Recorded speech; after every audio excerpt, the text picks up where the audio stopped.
네, 김우빈 시작하겠습니다. 우를 맡고 있는 우석진 명지대 교수 모셨고요. 어서 오세요. 예, 안녕하세요. 명지대학교 우석진입니다. 비를 맡고 있는 홍기빈 글로벌 정치경제연구소장 모셨습니다. 어서 오세요. 예, 안녕하세요. 홍기빈입니다. 네, 지난주에 어떤 소식이 있었냐면 며칠 전이었죠. 노벨 경제학상의 버냉키 미 연준 의장을 포함한 3명이 수상자로 선정이 됐다. 이렇게 발표가 어제 있었습니다. 사유가 금융위기 시기에 은행의 역할에 대한 이해도를 높이는 데 기여했다. 이런 거라고 하는데 이 뉴스 어떻게 들으셨어요? 우리 우석진 교수님은? 그러니까 경제학자들 사이에서 이제 올해는 누가 받을 거냐, 뭐 이런 것이 이제 조금 얘기가 좀 돌았어요. 근데 뭐 버냉키하고 요 다이몬드 교수는 제 생각에는 거의 리스트에 없었는데 갑자기 받게 돼서 다들 조금씩 놀랐을 것 같아요. 그래서 아마 그 뭐 연구 업적도 업적이지만은 지금 이제 금융 위기가 지금 닥치고 있어가지고 그 금융 위기를 연구했던 그리고 은행을 연구했던 사람들한테 이렇게 몰아서 준 거 아니냐. 이제 그렇게 다들 약간 의아해하면서도 뭐 시의적절했다 뭐 이런 얘기가 같이 돌고 있는 것 같아요. 충분히 탈만한 사람이 탔다고는 보시는 겁니까? 그렇죠. 뭐 여기 그러니까 우리가 이제 은행에 대한 여러 가지 이해가 사실은 깊지는 않았는데 그런 이제 은행의 여러 가지 현상, 뭐 예컨대 뱅크런이라든가 아니면은 뭐 공황 30년대 공황기에 이제 은행의 역할이라든가 이런 거에 대한 이해도를 좀 높였다는 측면에서 아마 노벨 경제학상을 이제 준 것 같아요. 홍기빈 소장님 어떻게 평가하세요? 예, 저는 우선 그 노벨상이라고 하는 거, 노벨 경제학상이라고 하는 것에 대해서 좀 비판적인 입장을 갖고 있는데 짤막하게 설명을 드릴게요. 예. 죄송합니다. 노벨 경제학상이라는 말은 사실은 거짓말이에요. 정확한 명칭은 노벨을 기념하는 스웨덴 중앙은행상이에요. 예. 여기에 사연이 있습니다. 중앙은행상이요? 예, 그렇습니다. 중앙은행에서 주는 상이에요. 여기 사연이 있는데 이건 뭐 아시다시피 노벨이라는 사람은 옛날에 다이너마이트 이래가지고서 그 19세기 옛날부터 한 100년 넘게 이게 자연과학에 주로 이제 의학상, 화학상 이렇게 주잖아요. 근데 60년대 말에 무슨 일이 있었냐면은 이 중앙은행의 독립 문제를 가지고 경제학자들이랑 정부랑 막 싸워요. 예. 그게 제일 첨예하게 터진 데가 스웨덴이었는데 거기 사회민주당 정부가 있어서 중앙은행이 돈 풀기 싫다 그래가지고 막 이렇게 싸우는 일이 있었는데 예. 그때가 이제 신자유주의 경제학의 시작 시점이라고 봐도 무리가 없습니다. 그때 이제 그 신자유주의 경제학자들이 경제학은 하나의 과학이기 때문에 자연과학 같은 그러니까 정부가 함부로 그 손대서는 안 된다라는 논리를 세우기 위해서 노벨 경제학상을 만들자라는 작전을 세워요. 그런가요? 그래서 그 상금은 중앙은행에서 나옵니다. 그다음에 그 수상자를 선정하는 위원회를 갖다가 이 안에 집어넣긴 했는데 그거는 다 경제학자들이잖아요. 이때 반발이 굉장히 많았어요. 왜냐하면은 기존에 있는 노벨상 위원회에서는 경제학이 무슨 자연과학과 같은 그런 어떤 그 권위가 있다고 이 노벨상을 주려고 하느냐. 근데 막 어거지로 그때 정치적인 이게 굉장히 많았어요. 그래가지고 시작된 상이기 때문에 이 노벨 경제학상이라는 것 자체가 그 신자유주의 경제학에서의 어떤 합의를 이끌어내는 그런 사람들이고 거기 있는 사람들한테 돌아가면서 주는 상이거든요. 그래서 그 원래 노벨의 증손자가 있어요. 이 사람은 굉장히 강하게 이 반발을 하는데 노벨 경제학상에 대해서 그렇죠. 90년대 말에 이런 말을 한 적이 있어요. 이 헤지펀드 투기자들하고 그다음에 그 사방에 이 투자자들 투기꾼들을 갖다가 합리화해 주는 엉터리 경제학자들을 갖다가 상 주는 걸 갖다가 왜 우리 할아버지 이름을 대느냐. 그래가지고 사이가 좋지는 않습니다. 근데 어쨌든 이 상의 그래서 정식 이름은 그 노벨을 기념하는 스웨덴 중앙은행상이기 때문에 이 노벨 경제학상이라고 하는 게 의미하는 게 화학상이나 물리학상처럼 어떤 과학계의 어떤 권위를 가진 상이라기보다도 전 세계 그 신자유주의 경제학계의 어떤 합의 같은 것을 표출하는 건데 요번에 이제 버냉키가 이 상을 수상한 게 좀 의미심장한 의미가 있어요. 이 사람은 원래 경제 30년대 대공황 연구하는 걸로 유명한 사람인데 이 사람의 지론은 뭐냐면은 은행은 어떻게든 지켜내야 된다. 뱅크런이 벌어지면 은행 쇄도나 은행이 망하게 되면 이거는 5년 갈게 10년 가고 경제 침체가 은행은 어떻게든 지켜야 된다는 거였고 이게 이 사람이 이제 연준 의장으로서 그 경제 위기 이후에 했던 그 양적 완화로 연결이 되거든요. 그렇죠, 그렇죠. 양적 완화가 많은 비판을 받았던 부분은 실제 경제 전체의 유동성을 공급한 게 아니라 은행들만 살려줬다라는 거예요. 그 양적 완화라는 게 알고 보면 돈을 풀긴 풀었는데 시중에 풀린 게 아니고 은행의 현금 포지션만 올려줬거든요. 그래서 요번에 그 아까 우 교수님이 그 잠깐 언급하셨는데 왜 노벨위원회가 이 사람들한테 줬느냐. 노벨 경제학상이라고 하는 거에서는 그래서 좀 더 주목해야 될 게 그 개개인들이라기보다도 주제입니다. 주제. 올해 주제는 뭐냐면은 은행 안정성하고 금융위기예요. 그러니까 이것 자체가 지금 어떤 다가오는 그 세계 경제의 분위기의 어떤 그 불안함이라든가 이거에 대한 어떤 그런 분위기 같은 것도 암시하고 여기에 대해서 그 주류 경제학계가 어떤 생각을 갖고 있는지 좀 읽을 수 있다. 이런 면에서 보시는 게 좋을 것 같습니다. 알겠습니다. 저는 그 버냉키하고 샌드위치를 같이 먹은 그런 사이 아니겠습니까? 언제요? 아이고 저런. 아니, 농담인데, 그러니까 2014년도 15년도 제가 미국에 연구연차 나가 있었는데 네. 거기 이제 워싱턴 D.C.에 브루킹스라는 데가 있어요, 연구소가. 예, 들어는 봤어요. 예, 브루킹스 연구소의 그 카페테리아의 샌드위치가 아주 맛있습니다. 예, 그래서 거기 이제 샌드위치 먹으러 갔다가 같은 테이블에서 버냉키가 샌드위치 먹고 있어가지고 서로 모르지만 한 자리에서 같이 샌드위치를 먹었어요. 그거는 좀 전문 용어로 면 곁다리고요. 곁다리였군요. 그러니까 저는 또 무슨 초청받아서 같이 대화를 나누면서 그게 어디예요? 네, 샌드위치를 같이 나눠 먹고. 저 합석해도 될까요? 이렇게 하셨던 겁니까? 그러니까 그러니까 테이블이 약간 길어가지고요. 그런 얘기 안 하고도 그냥 앉아서 먹었죠. 네, 먹다 보니까 버냉키가 있어가지고. 대화 좀 나눠보시죠, 그러셨어요. 그건 아니고 사진을 몰래 찍으려고 했다가 실패한 이제 그런 사건이 있었습니다. 예. 그 더 이상은 안 여쭤보는 게 나을 것 같아요. 알겠습니다. 오늘 또 하여간 노벨 경제학상에도 또 하나 배웠네요. 알겠습니다. 이 정도로 하고요. 자, 오늘 이야기를 좀 넘어가야 될 것 같은데 우리 우삭준 교수님이 준비해 오신 이야기가 추경호 경제부총리 관련 이야기인데 어제 한국경제 설명회 차원에서 미국행 비행기에 올랐다면서요. 예, 그러니까 이제 추경호 부총리가 이제 뭐 여러 가지 회의 예컨대 뭐 G20 재무 장관 회의, 그다음에 기후 행동 장관 회의, 그다음에 국제 통화 금융 회의, 월드뱅크 뭐 IMF 이런 기타 국제 기구에서 여러 가지 회의를 하기 위해서 이제 미국을 출국을 했는데요.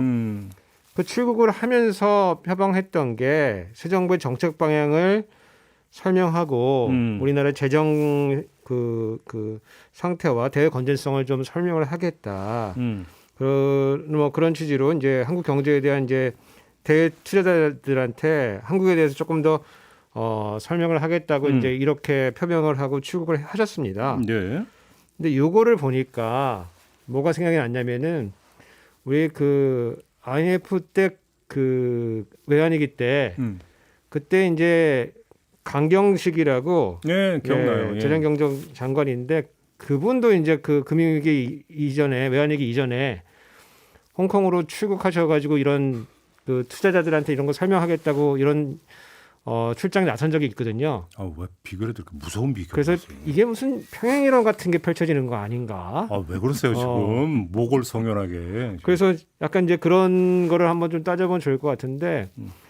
우리 그 97년도에 이제 우리가 쌍경식이라고 불러요. 쌍경식. 쌍경식? 예, 강경식, 이경식.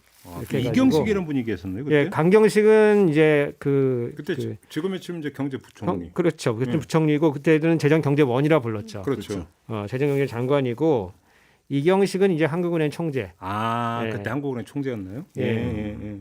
그리고 이제 또 재밌는 게 우리 그 지난주인가 우리 그 론스타 관련해서 여러 가지 얘기할 때 김석동 얘기가 나오잖아요. 예. 그때 이제 김석동이 재경원 외화 자금과장, 뭐 그런 인물들이 이제 등장을 합니다. 그래서 이제 이 강경식이라는 분이 이제 그 행시 출신이긴 한데 서울법대 출신이에요. 그리고 그때 차관이 강만수, 역시 서울법대. 예, 그렇게 해가지고 이제 그렇게 라인업이 구성이 됐는데 97년도 3월달에 이제 연구소들에서 이 우리나라가 이제 위기가 올 수 있다는 이런 경고음들이 나와요. 3월부터 특히 이제 KDI에서 이제 그 외환 위기를 시사하는 보고서가 나왔는데 요거를 이제 그 강경식 장관이 이걸 막았다 그래요. 아. 요게 이제 배포되는 거를. 그래서 아. 뭐 나중에 이제 이런 걸로 해서 굉장히 많은 큰 비난을 받고 나중에 이분이 이제 그 하여간 지금 이제 여당이 공천 받으려고 했다가 요 사건 때문에 사실은 이제 공천에 떨어지고 있는 일이 벌어지거든요. 근데 이제 이분이 이제 별명이 뭐냐면 미스터 펀더멘탈이에요. 미스터 펀더멘탈. 그래서 펀더멘탈 이상 없다. 이제 이런 얘기를 쭉 하고 다니셨는데 네. 이게 우리나라가 그 외환위기라고 하는 게 외채를 못 갚아서 생긴 위기 아니겠습니까? 네. 그래서 이제 그 분위기가 심상치 않으니까 이분이 이제 홍콩으로 넘어가는데 소위 말해서 투자 설명회라는 걸 해요. 아. 그래서 이제 젊은 펀드 매니저들 모아놓고 홍콩에서 모아놓고서 우리 한국 경제 펀더멘탈 튼튼하다, 이상 없다 이런 얘기를 하거든요. 근데 보통 이제 홍콩에 이제 그 투자은행의 펀드 매니저라고 하는 게 뭐 나이 많은 사람들이 아니에요. 20대 30대 이제 젊은 애들인데 애들이라는 건 좀 그런데 그러니까 돈 많이 버는 이제 그 펀드 매니저들인데 굉장히 이상하다고 느낀 거예요.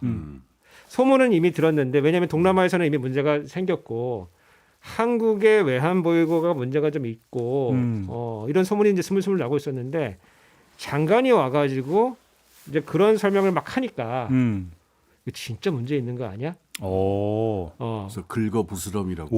오히려 화를 자초한 사람. 왜냐하면 장관이 나와서 자기네들까지 이렇게 해서 설명할 이유는 별로 없는데 장관 직접 나가서 설명하니까 예. 이제 소문이 돌아가지고 우리가 이제 예컨대 은행에서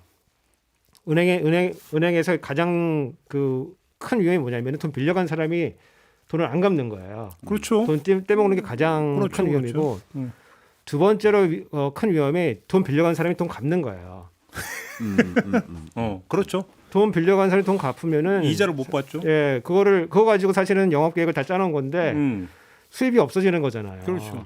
그러니까 외채도 마찬가지예요. 우리가 뭐 이게 무슨 몇천억 조 단위로 외채가 나가는데 국가에 빌려준 건데 이 국가가 갑자기 돈을 갚는다 그러면은 사실은 난리 나죠, 투자자들은. 그렇죠. 그거 가지고 모든 약속들, 거래들, 계약들 다 만들어놨는데 갑자기 돈을 갚아버리면은 수입이 없어지니까. 그러니까 외채라고 하는 거는 기본적으로 만기 연장을 해줘요. 이자를 잘 내고 있으면은 기본적으로 만기 연장을 해줘요. 그렇지. 근데 이제 그 장관이 와서 이제 한국 경제 펀더멘탈 이상 없다고 그러고 다니고 있으니까 얘네들이 눈치채가지고 만기 연장 안 해주기 시작하는 거예요. 그래서 그래가지고 이제 외환위기가 막 엄청나게 심화가 되는 이제 그런 계기가 되거든요. 아 근데 아무래도 요번하고 이거를 비교하면 좀 무섭잖아요. 여하튼 갑자기 그냥 회의만 잘 나가시면 되지 가서 또 이 투자 설명회를 하신다고 하시니까. 아 그것 때문에. 예, 그래서 이게 또 혹시 그냥 노파심에서 예.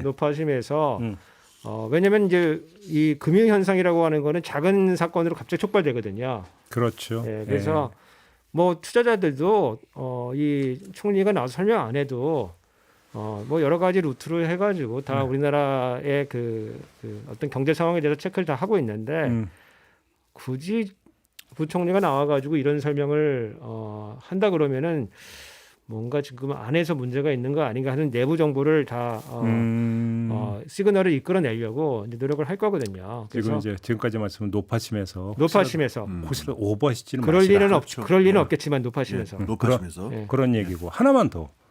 국감을 대하는 추경호 부총리의 태도는 어떻게 평가하셨습니까? 제가 이제 사실은 이런 청문회 매니아인데 그래서 대체에서 다 보려고 그래요. 근데 이번 국감에서 기재부 국감에서 보니까 그 추경호 부총리의 태도가 굉장히 강경합니다. 그랬나요? 예, 이렇게 보통 이제 그 뭐 여당 야당 특히 야당 의원들이 막 공격하면은 뭐 이게 일종의 스파링 같은 거라 가지고 매도 좀 맞는 시중도 해주고 아파도 하고 뭐 곤혹스러워 하고 이제 이래야 되는데 굉장히 뭐 강경하게 이제 대응을 하고 있고 모든 거에 설명을 하려고 하고 있고 예컨대 뭐 이런 게 있어요. 이제 민주당에서 이제 법인세 부자감세 아니냐라고 말하면은 부자감세 아니다 이거는 중소서민을 위한 감세다. 그러면 사실은 말은 잘 안 되거든요.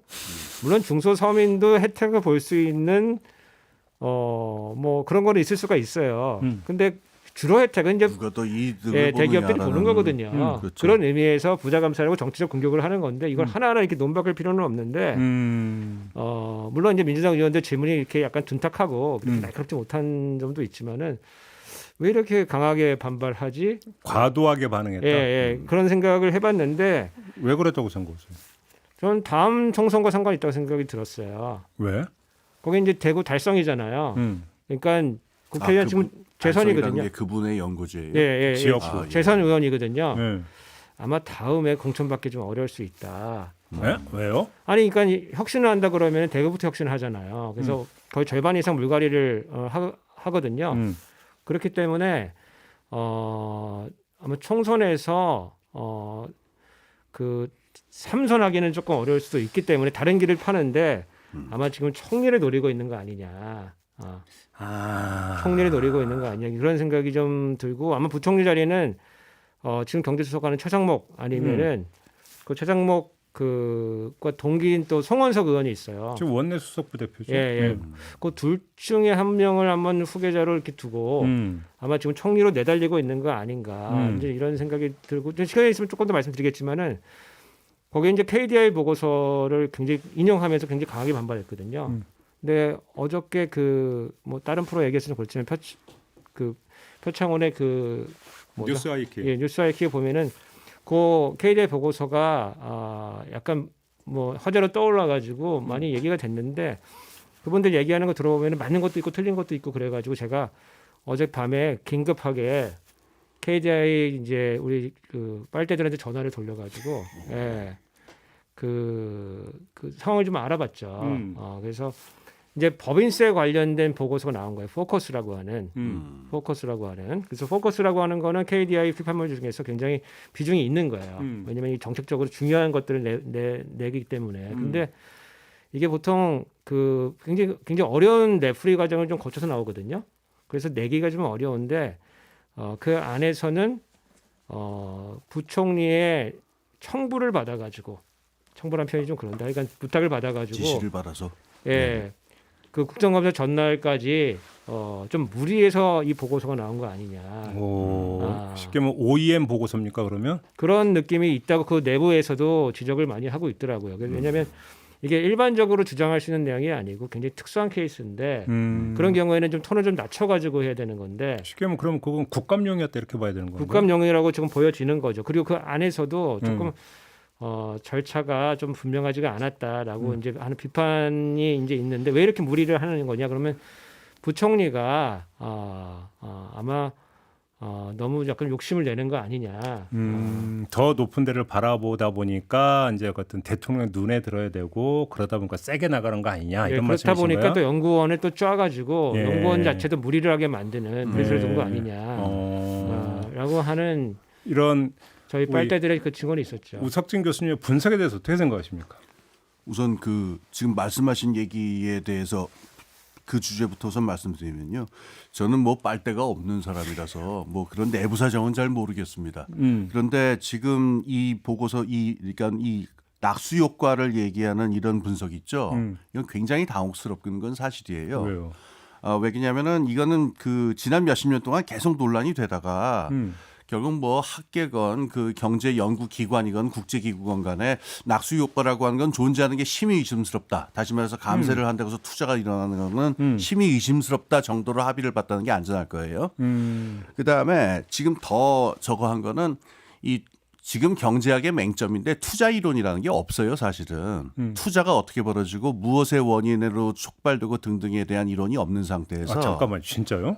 그게 없다고요? 주류 경제학에는 투자 이론이라고 할 만한 분야가 없어요. 그러면 전보고 투자합니까?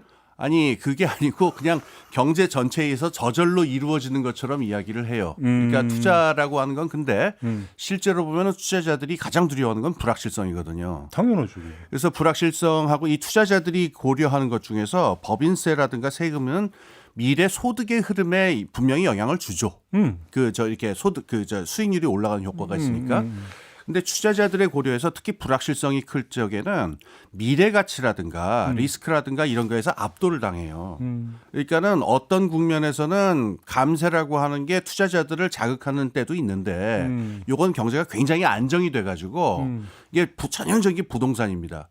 부동산 같은 거는 월세가 따박따박 들어오니까 여기서 세금 조금 깎아준다 그러면은 분명히 어떤 그 유인이 되는데 이 전체 경제에서 투자자들은 리스크도 감안해야 되고 미래 가치도 감안해야 되니까는 이런 게 훨씬 큰 요인인데 여기서 소득의 흐름, 그 수익의 흐름에 약간의 영향을 주는 그 세금을 가지고서 투자를 촉발한다라고 하는 건 굉장히 황당한 얘기인데 요 보고서는 제가 알고 있기로는 특정 기간 굉장히 안정돼 있었던 짧은 기간을 그 샘플로 해가지고서 만든 보고서예요. 그러니까 이게 지금 같은 상황에서 이게 적용이 되는 거냐. 다시 말해서 그 역사적인 맥락이나 그 전 지구적인 맥락이 전혀 다른 상태에서 이 보고서가 나오는 게 이게 어떻게 이 한 나라의 정책을 만드는 기본으로 쓰일 수 있느냐 의아한 점이 많죠. 그러니까 이제 두 분의 공통된 진단은 그 KDI 보고서는 이리 보고 저리 봐도 좀 이상하다. 그러면 왜 작성이 됐을까? 이제 여기서부터 이제 우석준 교수님의 이제 어떤 분석이 시작이 된 거고, 예, 그렇죠? 이게 이제 국감용인데 국감에서 그러면 강경 모드로 나가려고 했던 추경호 부총리의 동기는 뭐냐? 여기서 부자를 떼는 게 지금 목표인 것 같다 이런 말씀이신 거죠. 저는 이제 그렇게 보죠. 왜냐면은 그 연구원이라고 하는 게 KDI 연구원이라고 하는 게 보통 엉덩이가 좀 무거워요. 예, 특히 KDI 같은 경우는 하여간 그 KDI 박사들 얘기 들어보면 앞에다 대 KDI 뭐 이런 거 대자를 많이 붙이거든요. 그래서 우리의 움직임은 하여간 무겁다. 이제 이런 거를 또 프라이드를 갖고 사는데 이번 보고서는 이번 보고서 작성하신 박사님도 제가 잘 아는데 요게 이제 사실은 많은 연구 중에 하나다. 이렇게 하면은 요게 말이 돼요. 근데 요게 모든 연구 결과를 정리하는 가장 일반 법칙인 것처럼 이렇게 얘기하는 거는 사실은 너무 많이 간 거예요. 예. 그러니까 이제 KDI 자체 내에서도 이게 너무 이렇게 일반화해서 얘기하기에는 그 조금 제한점이 좀 있는 내용이기 때문에 이렇게까지 나가서는 안 된다는 내부 의견들이 있었는데 이것이 이제 매니지먼트가 좀 무리를 해서 내보내게 됐다는 게 이게 문제다. 근데 KDI에 계신 분들이 굉장히 깐깐하죠. 깐깐하죠. 조심스럽고. 예, 깐깐하고. 지금 그 분석에 따르면 추경호 부총리가 뭔가를 보여주려고 하는 그 동기가 너무나 강렬하다면 미국에 가서도 뭔가 성과를 가져오려고 하는 욕망에 지금 휩싸였다고도 볼 수 있는 거 아니겠습니까? 성과는 뭐 중요하겠지만 성과보다도 성과 내는 척하는 게 중요한 거죠. 뭔가 하고 있는 예, 액션을 하고 있는 척하는 게 중요한 거죠. 예. 그러면 아까 이제 우리 그 우석준 교수님 노파심에서 하는 얘기지만 오바를 안 했으면 좋겠다는데 오바할 가능성이 높다는 얘기로 연결이 되는 거 아닙니까? 그것 조금 제가 좀 말씀드릴 게 하나 있어요. 그 오바 부분에서 지난주에도 한번 말씀드린 바가 있는데 옛날 그 펀더멘탈 얘기 있죠? 97년에. 그걸 들었을 때 이제 그 사람들이 머리를 쥐어뜯었던 이유가 있는데 펀더멘털이라고 그 금융시장에서의 펀더멘털은요. 장부에서 나온 숫자들이 아니거든요.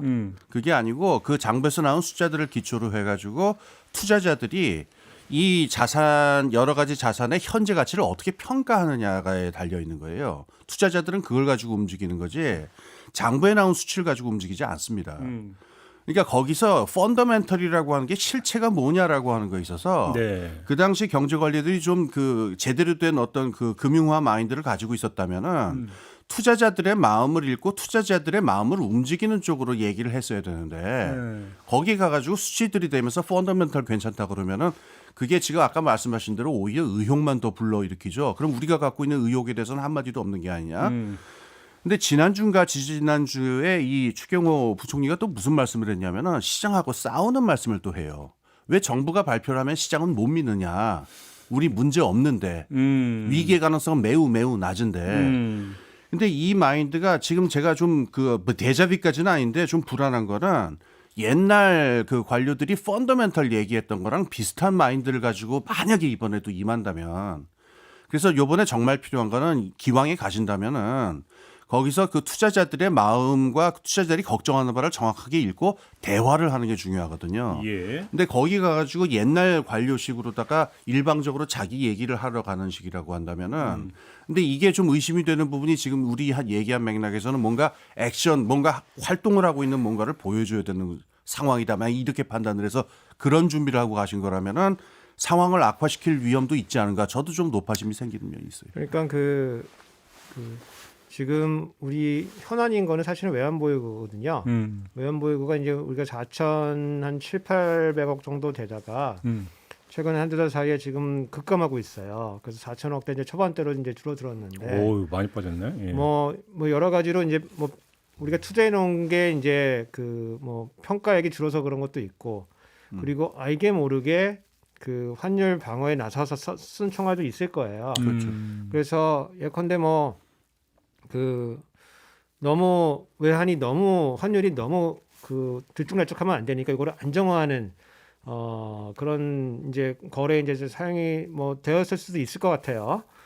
다만 이제 이거를 가지고 이제 투자자들이 이제 걱정을 이제 시작을 하는데 효과는 별로 없었는데 이제 외환 보유가 줄었기 때문에 이게 정말 효율적으로 쓰여진 거냐 아니면은 한국 경제의 방향은 어느 쪽으로 지금 몰고 있는 거냐라고 하는 그런 걱정을 하고 있는데 옛날과 똑같이 외환 보유고 충분하고 펀더멘털에 이상 없다 이것만 앵무새처럼 반복하다가는 순식간에 문제 생길 수가 있다. 근데 그런 측면에서 조금 공무원들도 마인드는 97년이랑 비슷한 게 아니냐라는 의혹이 생기는 거죠. 그렇죠. 예. 그래서 그 제가 여러 말씀드렸지만은 이 공무원들은 위기가 생기면 위기를 덮습니다.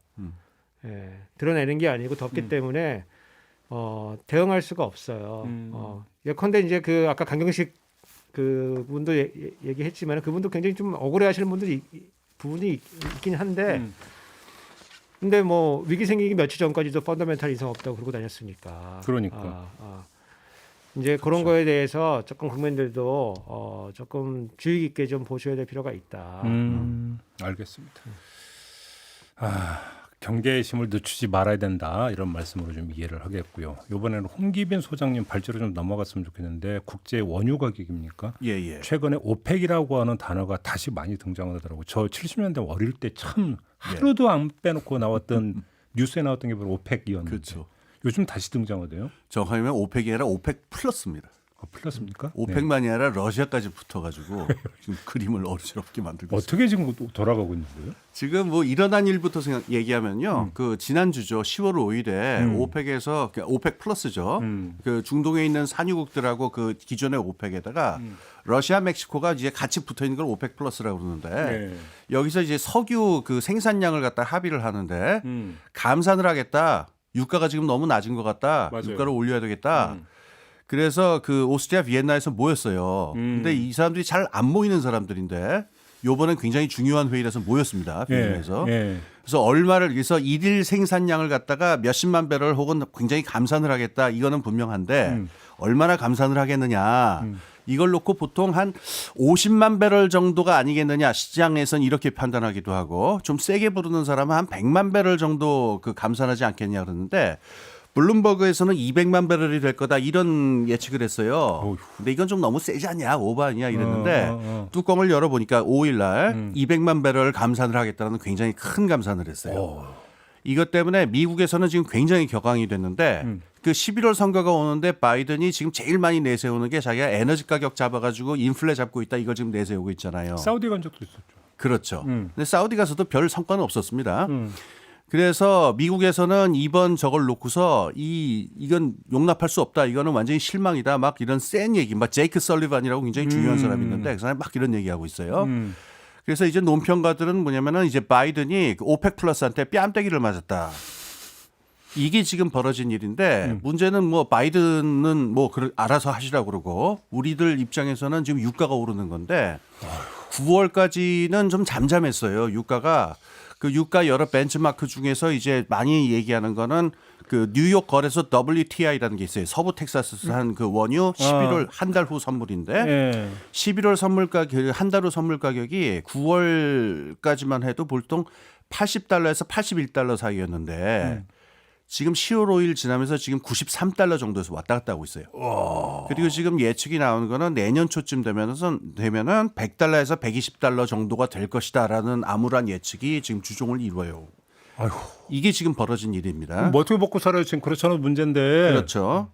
근데 이제 문제는 제가 오늘 드리고자 하는 말씀은 지금 벌어지는 일은 경제로 설명되는 게 아니고 지정학으로 설명해야 된다는 말씀이에요. 어떤 점에서? 그래서 요거를 맥락을 조금 말씀드릴게요. 네. 이게 오랜 그 싸움의 역사가 있는데 제가 무슨 뭐 그 50년대 90년대까지 가지는 않겠습니다. 당장 2010년대에 벌어진 일인데 이 셰일가스가 문제였어요. 이 미국에서 셰일가스라고 하는 거 간단히 설명드리자면은 뭐 모래하고 이게 섞여 있는 가스나 그 이 석유기 맞아요. 때문에 네. 원래는 이게 쓸모가 없는데 그 이거를 프래킹이라고 그래가지고 그 이게 깨가지고 빼내는 그 기술이 발달을 했어요 2000년대. 그래서 미국이 2000년대 전까지는 원유 수입국이었다가 2000년대 이후부터는 자급자족이 가능할 만큼 그 석유 수출국이 되거든요. 그러니까 오페크는 이제 낙동강 오리알 신세가 된 거죠. 그 전 세계 그 원유에 대한 그 가격 경쟁 그 결정력을 잃었으니까. 그래서 2014년부터 무슨 일이 있었냐면은 그 석유 이쪽에서는 석유 전쟁이라고 부르는 사건이 벌어졌는데 이 미국의 셰일 업체들을 갖다가 말려 죽이려고 그 오페크 특히 사우디가 앞장서서 석유를 펑펑 부어대서 원유값을 낮춰버려요. 그러면 셰일가스 해봤자 오히려 손해 보게. 그렇죠. 그럼 셰일 업체들은 이건 비용이 많이 들거든요. 그렇지. 이러면 살아남을 수가 없으니까 줄도산을 할 것이다. 이걸 경제용어로는 그 목줄 끊기 경쟁이라고 그래요. 컷트롯이라고. 왜 이렇게 살벌해? 예. 굉장히 그 시장 경쟁에서 제일 험악한 국면이 이겁니다. 가격 덤핑해가지고 업 죽여버리는 거예요. 그래서 이게 한 5, 6년이 한 4, 5년이 계속이 됐는데 문제는 안 죽어요. 그래서 셰일 여기가 타격을 입긴 입었는데 셰일 가스 업체들이 어떻게 살아남아요. 그럼 결국 자기들만 손해 본 거죠. 그래서 이제 사우디 요 오페크 쪽에서 뒤집어 쓴 겁니다. 이쪽에 패배로 보통 저게 돼요. 그러니까 이제부터 오페크는 굉장히 두려움을 가지게 되고 우리는 이제 끈떨어진 뒤응박이다. 그래서 어디에 힘을 빌기 시작하냐면 러시아를 끌어들이기 시작해요. 예. 이게 2020년 전후에서 그 약간 전부터 시작된 상황인데 네. 그래서 여기서 석유값을 막 끌어내리기 시작하고 석유값을 갖다가 자기들이 조정하려고 그러고 네. 미국은 이제 셰일가스를 등에 업고 무시무시한 법안을 준비하는데 노페크라고 이건 조금 이따 설명드릴게요.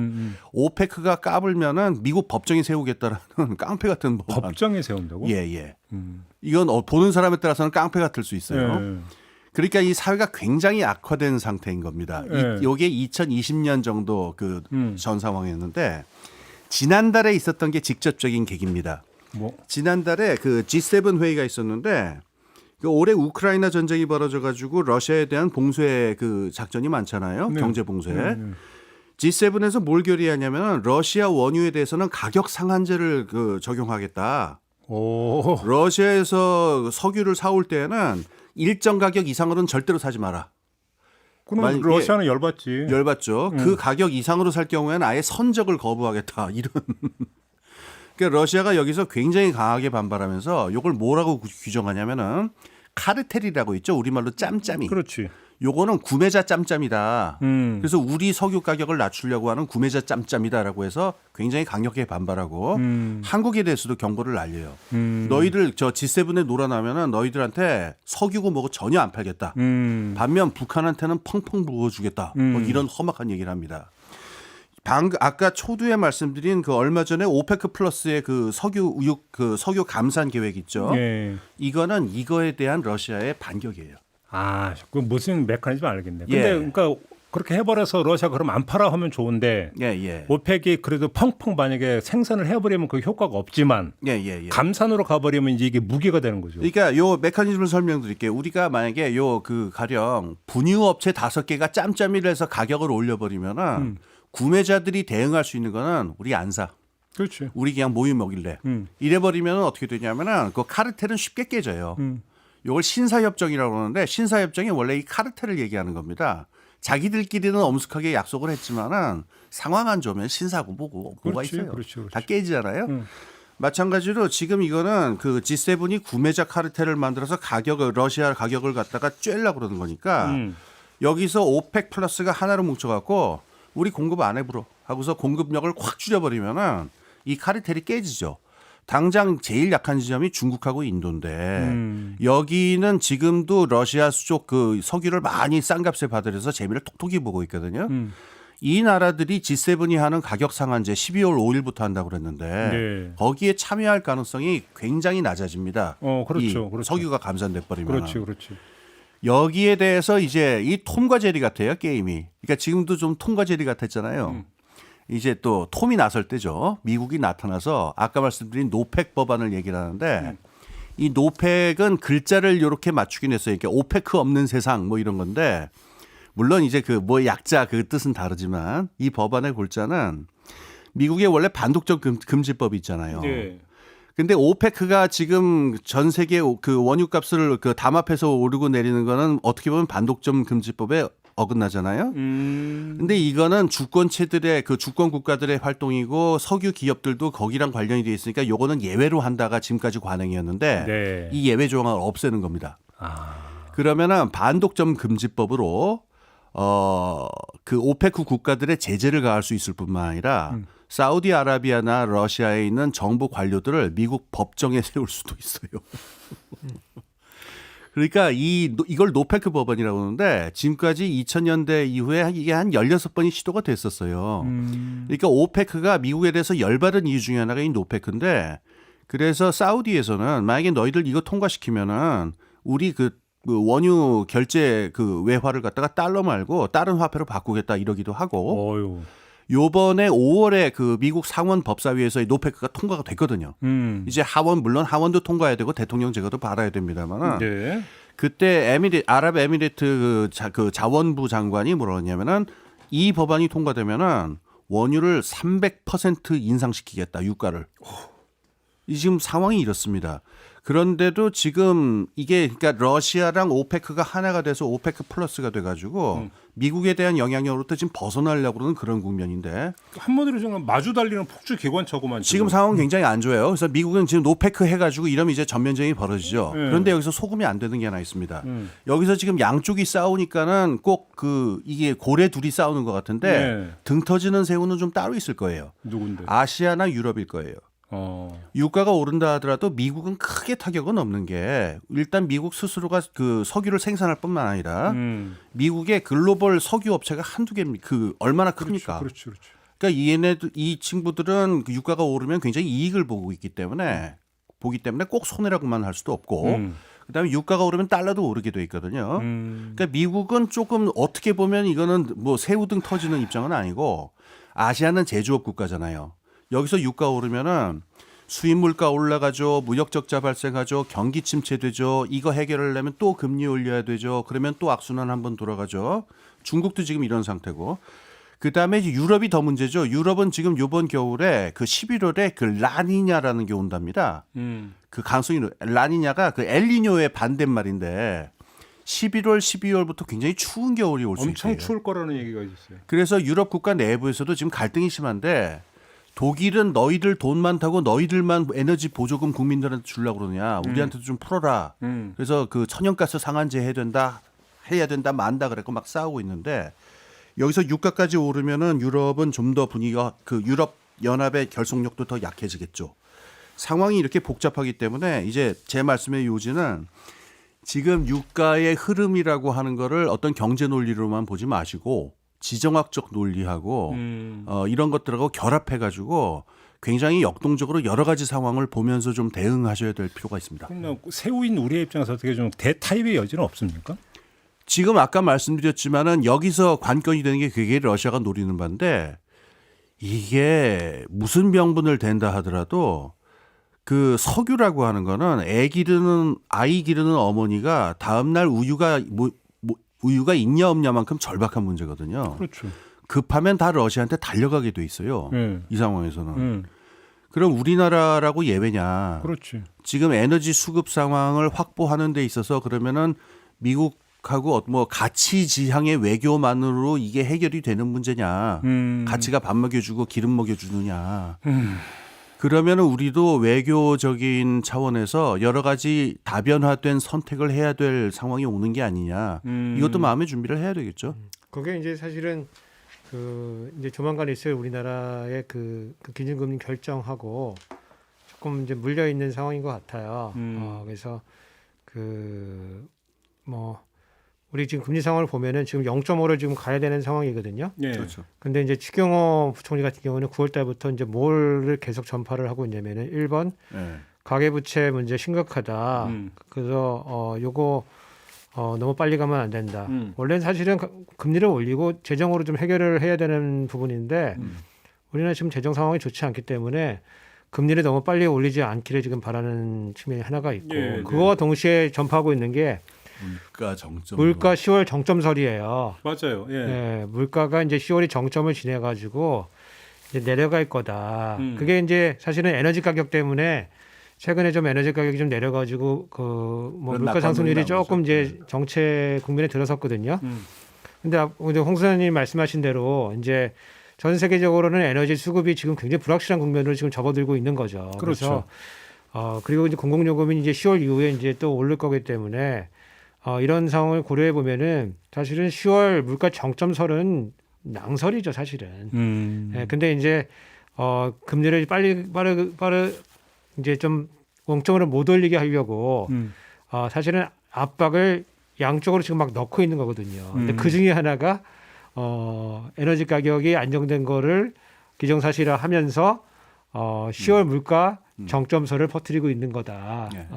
근데 그런 일은 안정된 상황 아닙니다. 그래서 그런 거는 지금 소장님 열심히 설명해 주셨지만은 그런 에너지 수급 상황으로 인해 가지고 지금 에너지 가격이 너무 내려가는 거는 지금 이 에너지 공급자들이 원하고 있지가 않죠. 그렇죠. 그렇기 때문에 여러 가지 액션을 통해 가지고 다시 끌어올리기 영차만 끌어올리려고 지금 하는 상황이기 때문에 추경 부총리의 얘기는 사실은 조금 믿기 어렵다. 그러면 그 여파가 어디까지 갈 수 있다고 봐야 돼요? 뭐의 여파요? 지금 예를 들어서 오펙이 지금 200만 배를 지금 감산 결정을 하고 예. 그것이 그대로 간다면 당연히 우리에 미치는 뭐 이거저거 뭐 큰 저거 그림은 모르고 먹고 사는데 어느 정도까지 영향을 미칠 수 있는 거 물가하고.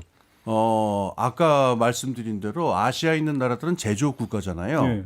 유럽은 지금 에너지 위기 때문에 그러니까 그 춥고 에너지 자체가 부족해서 문제지만은 아시아는 제조업이 많기 때문에 유가가 오르게 되면은 다 타격을 받죠. 심지어 삼성전자조차도 사람들이 그러니까 삼성전자는 뭐 IT 쪽이니까는 영향이 덜하지 않겠느냐. 거기도 타격을 받습니다. 유가가 오르면.